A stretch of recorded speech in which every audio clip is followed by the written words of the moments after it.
Hello, everyone. My name is Majid Daneshgar.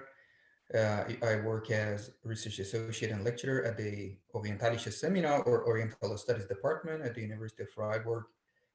And my expertise or research expertise lies in uh, Islamic studies, Islam in Southeast Asia, or trans-regional reading of Islam, as well as method and theory in the study of religion. That's amazing. Thank you so much for joining us, Majid. Really Thank you. happy to have you talking with us today. So maybe to start off, we can talk about how you came to your research interests. How did you decide to focus on Southeast Asia and the Persianate world? Yeah, very good question. Thank you, Robin, for first of all for initiating this project. Sounds amazing. Thank you. I became interested in the Malay-Indonesian Islam and its relationship with Persia and the Middle East when I was in Malaysia. I studied on Malay-Indonesian reading of, first of all, I work on Egyptian reading of tafsir. Science, modern approaches to science in the Quran from the Egyptian perspective as well as French perspective. And later on, in the meantime, it came to my attention that to what extent Malay Indonesians are familiar with Egyptian reading of Islam. So many sources they translated from Cairo, the scholars of Cairo, from Al Azhar, Mhm. Darul Ulum, and so on and so forth. So it was very interesting for me. And so once I was examining such materials, it came to my attention that to what extent the terms, phrases, couplets from from Persian poets are found in Malay literature. Mm. So these two, motivated me to think about the relationship between the Middle East and Southeast Asia. Mhm. So apart from, I will talk about my interest in Persian Malay, but at the outset, I became interested in Egyptian Malay relationship. The way Interesting. Quranic commentaries produced in Cairo made inroads to the Malay-Indonesian world. They were received warmly by people in Penang, people in Aceh, people in Sumatra, people Mhm. in Indonesia.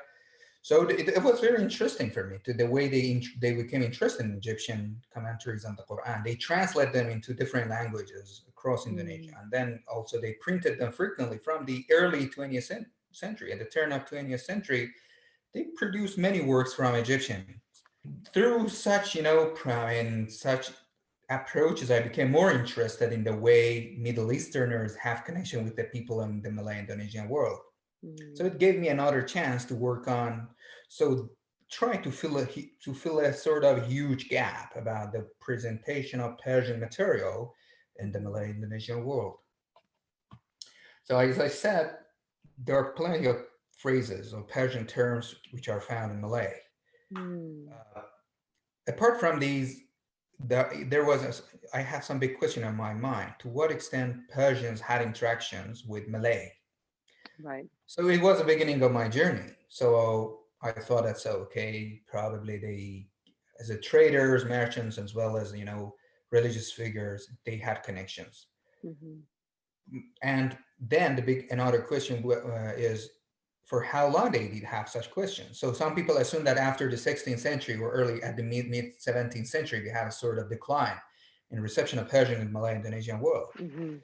Uh, in a new form of, as Peter Riddle says, a new form of Shariatization we have in the Malay Indonesian world and since the mid 17th century.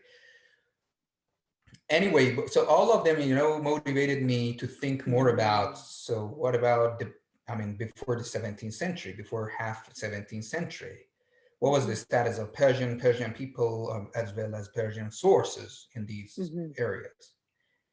And but I want to say that I did not stop. I did not only focus on classical readings or Mhm. the earliest relationship between these two societies, these two communities, but also I work on modern aspects too. When I was in 2 years ago, when I was awarded a fellowship on heroism, I work on the way Iranian leaders were received or treated in Malay Indonesian contexts before and after the Iranian Mm. Revolution. Interesting. Yeah, so for example, on the Shah or as well as the the revolutionary figures of Iran, like Shariati, like Khomeini, and so on and so forth, the way they were received and read by Malay Indonesian people was very interesting for me. So I wrote an article about that one out of this project. And as we had some discussion together, another point which is interesting is the way, for example, Iranians are impressed by Malay-Indonesian sources and literature, that topic which is still under examined. I have a forthcoming article about, so I divided into two parts. The first part is about classical understanding of uh, or Malay Indonesians in classical Persian sources, Okay. or as what, for example, I found a couple of manuscripts which are in Arabic and Javanese, which are kept in Iran. Nobody knew that because it Wow. was hard to realize what's going to be what is the language of what is the language. Sorry. Yes, because Javanese is quite different, Yeah. isn't it? Yes. Yes. As different. Yes. And so I identified them and then wrote an article, and it's going to be come out soon.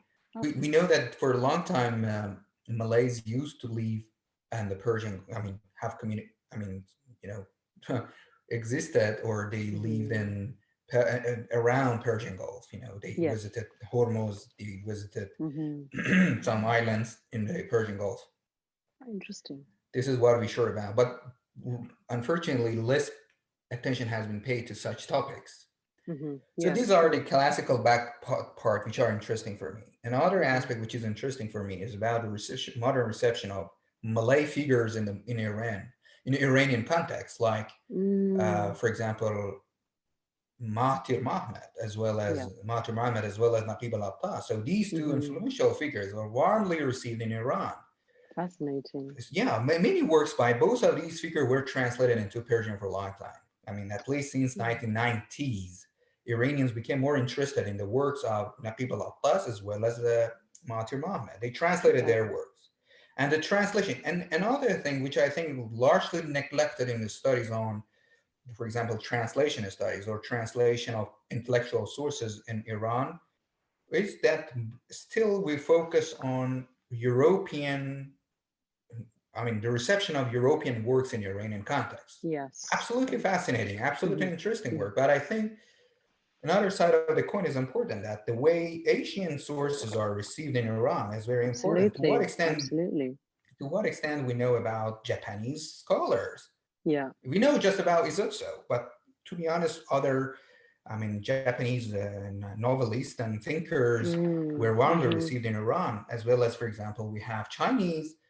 Yes. But among all these, two figures are really important because of, I mean, one of them is Naqib al-Attas, because of his Mm-hmm. influence on Islamic education, Islamization of Mm-hmm. knowledge, and whether, and there was such debates in Iran whether Naqib al-Attas was the first who talked about Islamization of knowledge officially, or it was Ismail al-Faruqi from in Virginia, who the talk about the Islamization of knowledge. So such debates are, still popular in Iran. Mm-hmm. Another figure, which is also important, I think, should be taken into account, is the crucial role of Mahathir Mohamad in Mm-hmm. Iran, his works were largely translated, and widely circulated in Iran. And Iranian had a very different approach. I mean, once they compare, when, for example, in Iran, you talk about Thailand, the thing comes to their mind, unfortunately, I think, is only talking is about the beach, about the Yes. beach and tourism and so Sure, sure, on. sure, sure, of course. But did they know that the largest or one of the most important places for promotion of science, Islamic sciences, for centuries was southern Thailand? It Look at was a that. really important place. Would this have been the And Patani area, yeah, that kind of, yeah, exactly. yeah, A lot of fascinating. exegetical schools on tafsir al-Quran, so are Mm, found in that place. So these mm. topics are neglected. It is, yeah, But they are. but the story of Malaysia is different. So because of Mahathir Mm, Mohamad, and then they became interested in learning about their universities and so on and mm-hmm, so forth, mm-hmm, and the mm-hmm. center of Istak as well. Yeah, So of that was, course. yeah, that was very important. So these two figures, Mm, I mean, Naqib al-Attas and Mahathir Mohamad, had a significant influence on Iranian and intellectual let's say, movement, maybe, but Mm-hmm. yeah, they were Mm-hmm. really influential. Yeah. Very These are the interesting. things that I always think about. Yeah. And these are the things that sort of, it's interesting because we don't know much about this, you know. Mm. And you're right, the focus has always been about Western philosophers, Western figures, and their influence on Iran's intellectual development. But there was actually traffic coming from the other side as well. In terms of the context, so is the Malaysian context familiar to Iranians? I mean, because Mahathir, obviously, in his writings, he's talking about the Malaysian context, the Islamic world. Was that familiar to It Iranians? is a very good question. And the number of works about Malaysia and Persian are mostly limited to. I mean, the works in produced in Iran about Malaysia are largely limited to philological or lexical Mm, analysis. For example, what are Malay? It's a sort of dictionary based, approach yeah. towards Malay they have. Mm, Recently, a few scholars became interested in the works of Hamza Fansuri, famous mystical figure, and they translated them into Persian because he was mm-hmm, largely impressed by Jami, Fakhruddin al-Arabi, and so on and so forth. So many mm-hmm, Persian scholars, or Saadi or Hafiz, mm-hmm, Shams, and so on, had influenced by mm-hmm. Fansuri from 16th century. I So, see. his works were translated into Persian recently, very recently. They were translated into Persian. And on the other hand, Iranians, in the Iranians, had some collaboration with some Malay translator. They translated the works of Saidi and other Yes. Persian figures Mm-hmm. into Bahasa Malay. Yes. They're mostly limited to such things, but I think it's still their knowledge about Malay-Indonesian world in Iran is still in its infancy. Mm, It still mm-hmm. is in infancy, the beginning. But and it's very important because how many Muslims are living in that part of the world are That's true.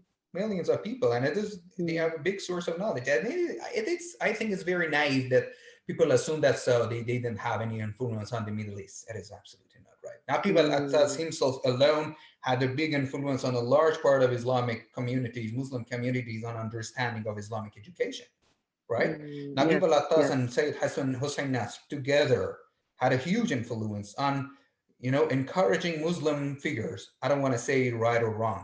I want to Yes. say that they had It influence just on did. Yeah. Muslims. Mm-hmm. They did. Mm, Exactly. They had mm. influence. So, Interesting. yeah, they should be taken into account. It's very naive that people say that because the Middle East is the core land of Islam, Yeah. Iran, Mm-hmm. and so on and so forth.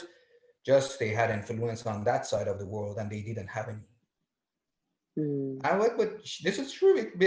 We know that, for example, in mm-hmm. Mecca, there are a big community of Malays in Mecca That's still, true. Yeah. right? Indonesians, Yeah, Malays. of Yes, course, yeah, absolutely. Indonesian Yeah. Malays, yeah, and Yeah. they used to live in Mecca. They have community in Mm, South that's true. Africa too. In South Yes, Africa, of they were course. Yes. exiled to South Africa. Yeah. So why we do not know? I mean, why we do not Mm, want to work on them more? that's What is the true. problem? I think one of the problem is that people have a sort of, for example, someone coming from South Africa or someone coming from, let's say, Iran, Mm-hmm. works on Iranian studies or Malay studies or Mm-hmm. Malay communities in Iran or Malay communities in South Africa. Right. I think this is not a very scholarly approach. No. I think they need to, become interested. They need to take into account their philological Mm-hmm. networks, the relationship between languages, not only Yeah. languages, but also the context, Yeah. literature. Yeah. Mm-hmm. Yeah, these are the things which Mm. uh, for example, the manuscripts which I found in Iran, they were in Javanese. They were in the possession of Iranian families, religious families, Mm. and it means that at least I saw Persians, handwritings, Persian Mm. handwriting, handwriting in Persian. I mean, in some places of these manuscripts, it means that they read such things. They knew that Yes. what are they, Mm. Interesting. so they had influence. Mm.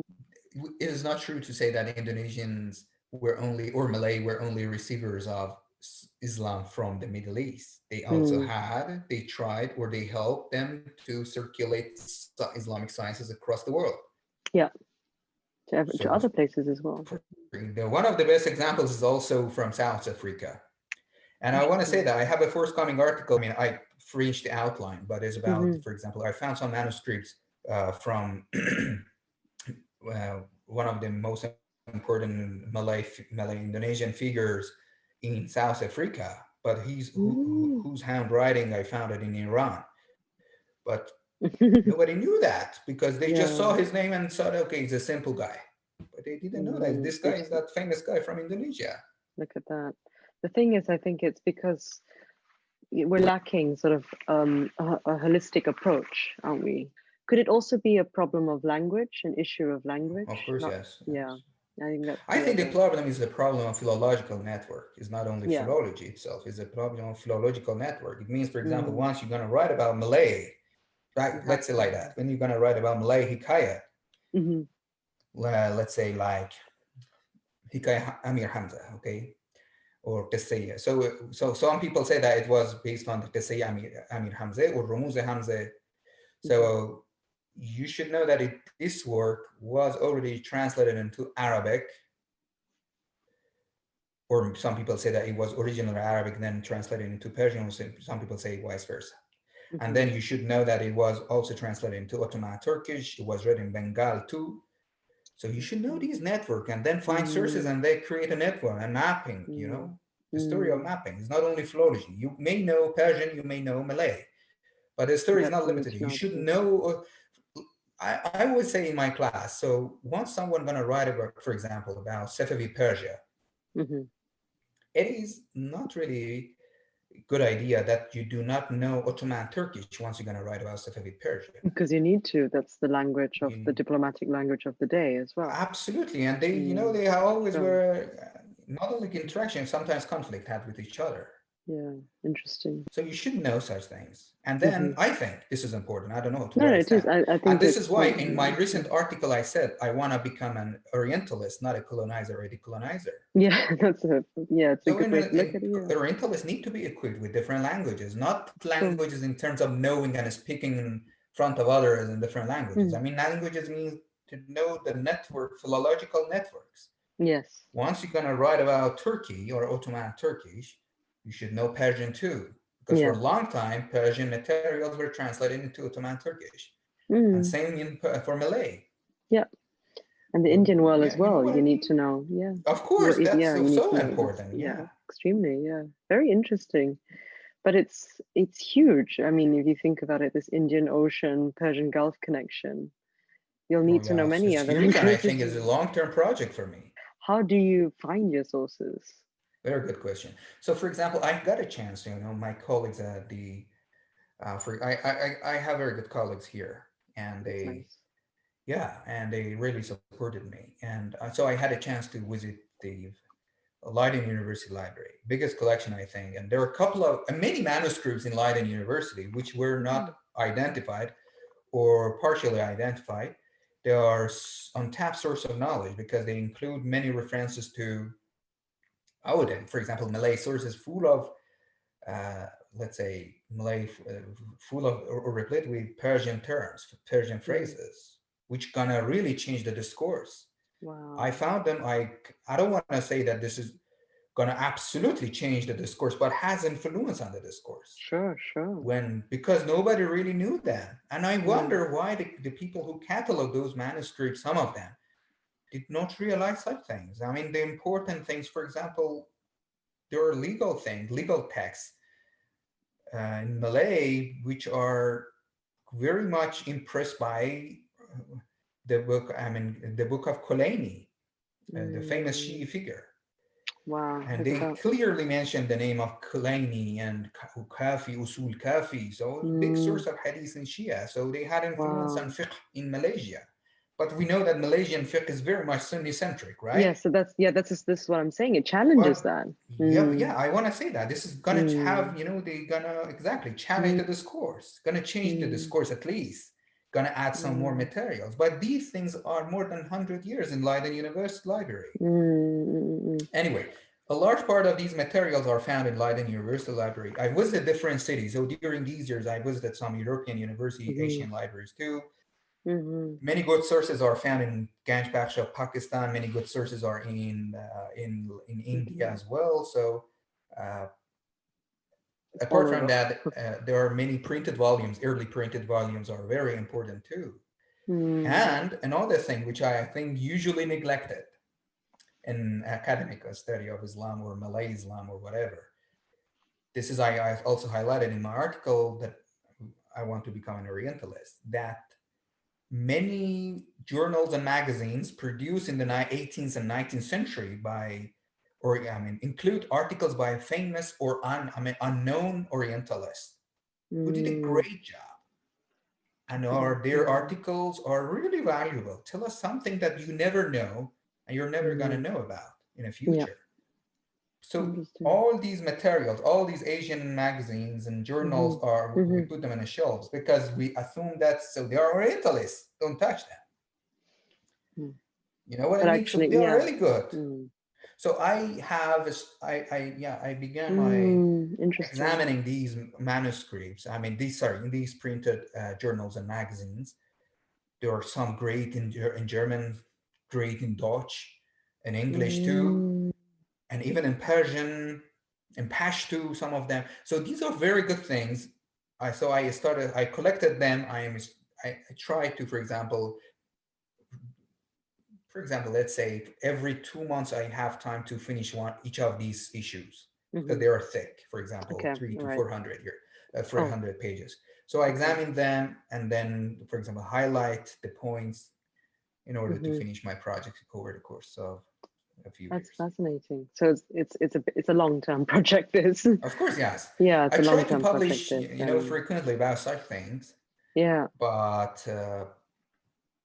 to finalize everything about the relationship between Persia and the Malay-Indonesian world, as Yeah. well as the connection between Middle Easterners' understanding of Islam and Hmm. Malay-Indonesian understanding of Islam, it takes time. Yeah. Sure. Yeah, but yeah, it's a long-term project. Now that's very exciting.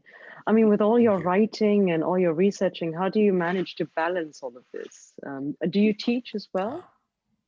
Yeah, I teach. I teach course. Oh. This last semester, I taught Darwinism and Islamic thought. That I taught, for example, the way received in Darwin Ah. was received in Middle East, in Iran. I wrote an article recently about this topic, Hmm. published with Zigen Journal of Religion and Science. Okay. That, for example, the way Darwin's book, Hmm. I mean, the controversial book, Yeah. was received in Iran and then was uh, in Arabic zone, and then was, for example, treated or translated in Indonesia and Malaysia. Hmm. So I talk about such things and the reception of Darwinism. That's What right. was Hmm. Darwinism? How it Hmm. affected Muslim discourse on science. So Yeah. I talked about that one last session. This course, I mean, this semester I'll talk about medicine, physician, and patients in Islamic thought, Ah, and yes. I it is think I saw on again. Twitter you were Oh looking. yes, and it Yeah, is that's again, fascinating. yeah, and it is again related to the way. What is the notion of medicine? What is the notion Yeah. of physician? And what Hmm. is the notion of patient? Mm. Hospitals, Bimaristan was one. Hmm. So it was Hmm. very global term was Bimaristan for a Yeah. long time. So what Right. changed? Even they had some Arabic sources said Bimaristanat. So Ah, yeah, because it was funny. globally, yeah, it was very famous Wow. Persian term across the Muslim Yes. world. Yes. I didn't know that. Yeah. Yeah, I didn't know that it and crossed over. Mm. oh yeah, it was very Mm. popular, and some Mm. good works written about this topic. So I'll talk about these things, and for example, the way to what extent Muslims are impressed by Greek, and then to what extent, for example, Persians or Arabs had influence on Malays' understanding of Tib or Perubatan, or and vice Mhm. versa. Mhm. The way they had influence on Persians or Malays. So I mean, Persians or Arabs. So such things. For example, some part of these are medical issues, and classically speaking, I mean, traditionally Mhm. speaking, some parts of medical or medical manuscripts are related. To what extent they are related to divination, magic, and you can see that. For example, Mm. I think in 2015 or 16, I published an article about a Malay scholar based in Mecca who wrote about divination, Fal al Quran, and the Mm. way, for example, you can bring health and happiness in your life, and have a healthy kid, a good pregnancy, easy pregnancy, and so on and so forth, by means of, I mean, telling you about the future, word of disaster, and so on and so forth. Right. But he was based in Mecca. His divinatory instruction was very much similar to those of Persians, Safavids, and Qajar. Interesting. Yeah, but he was in Malay. Funny. It means that they had connection. They They had had influence on connections, each yeah. other's. Yeah. So I talk about such things in the class. And That's yeah, and interesting. about the way I manage. So, for example, the article that I told you I wrote about the reception of Persian leaders in Malay-Indonesian world. So, I I I was awarded the fellowship 2 years ago, but I started to collect data for that one since 8 years ago. Okay, so you've had it Yes, for long. yeah, this For most of that. all the time. Many of things that come out today or these months is most of them are, for example, the article that I gonna come out about Indonesian manuscripts in Iran. So I found them. I started to find them ever since 2014. So you've been collecting them over the last couple of years. Yes, it takes time to finish it Of and to course, read it sure, carefully. of course, of But course.